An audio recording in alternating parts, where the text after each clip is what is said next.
Hi there, on this Ash Wednesday. It's the beginning of Lent in the Christian calendar, and I thought it would be nice to do a little video blog for you. It's been a while since I've done one.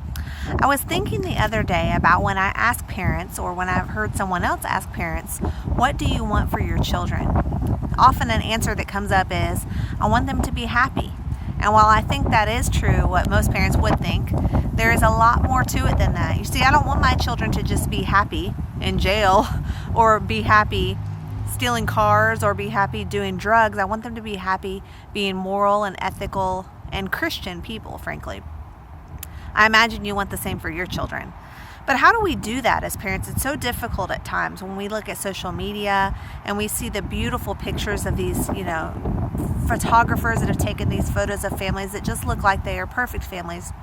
And we see children, siblings that are together and smiling and laughing, and videos that are great. But what we must remember as parents and grandparents and whoever takes care of children, if you're watching this and don't happen to be a parent raising children at this point, is that that is a fantasy world. I post the pictures that I like of my children. If I take a picture of myself or of my children and somebody looks funny in it, I'm not going to keep it. And I bet you aren't either. We're going to post the pictures that are good and the videos that are good and the things that are happy, because that's what we want to show people.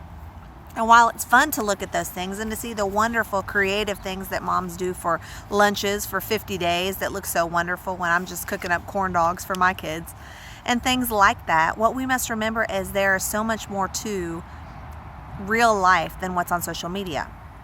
So we need to remember that it takes a village to raise a child. That's an African proverb. It became more popular several years ago, but it is very true. What village do we have? I don't know about you, but sometimes on social media, when I see my friends or people that I admire, or even just regular people, someone passes around pictures and it includes a child that has marker all over him, or the kid that's really dirty, or the Pinterest fails. Sometimes that's comforting to me to know that I'm not alone in my mom failure, or dad failure for that matter, for dads out there as well. Well, we're in this together. And the beautiful part of this is, if you're a Christian, you have a built-in family that can help you. Not just your local family. I know my parents live far away, and close friends of ours live far away, but we have a family of faith at our church.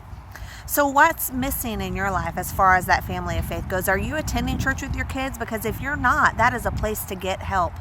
What about those things when you're having discipline issues with your child, or you're having problems with your child, or you just don't know what to do? Your family of faith is there. I happen to be a children's minister now. I've done it at several churches, now at First Christian Church in Lawrence, and I'm privileged to do that.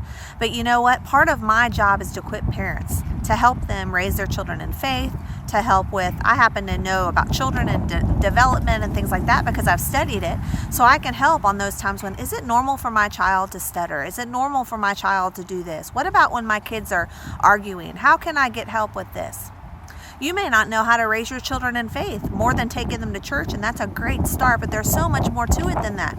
The Bible calls us to be the ones that teach our children about what it means to love God, what it means to love our neighbor. And if we don't know it for ourselves, how in the world can we teach it to our children? If you take your children to church, you can learn better how to teach them about ethics, about morals, about social issues and things like that from a Christian worldview. So if you've missed out on that right now, if you're putting more priority on sports or sleeping in on Sundays or whatever it is, or you've just missed out, don't let the mom guilt hit you. Instead, reach out to a family of faith in your community.